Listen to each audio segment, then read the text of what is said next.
Action!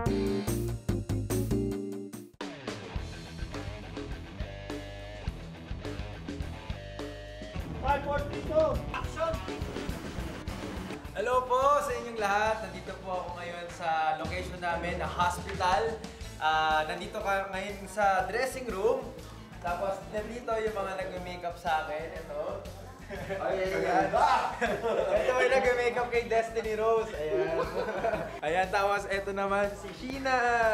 Ang kapatid ko dito sa Destiny Rose. Ayan. Mukha ba kami? Oh.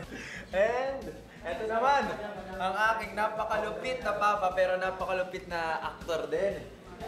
Sir Joko Diaz. Ayan.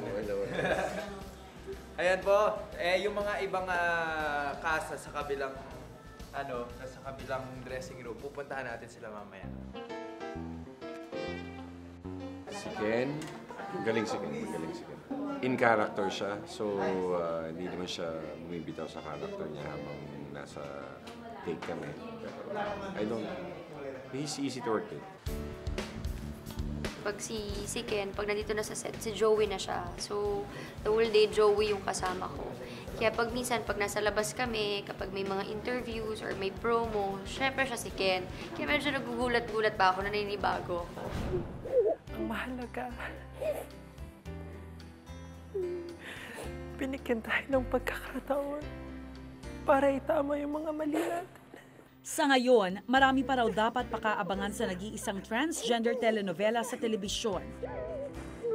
Hindi pa kasi ganap ang transformation ni Kenshan mula sa pagiging si Joey hanggang sa siya'y maging si Destiny Rose. Bukod sa acting, physical babaguhin ka rin. Physically, talagang babaguhin Anong ako. mga sakripisyong kailangan mong pagdaanan? Ang dami. Unang-una, yung kilos ko kailangan maging feminine. Yeah. And then, yung mga hair ko sa katawan, like sa kilikili, kailangan i-wax yan. Yung Tatanggalin legs, lahat? tatanggalin. Yung kilay, Hairless ka dapat, gano'n? Oo. So, nakaschedule na ako. May time na ako para schedule for waxing.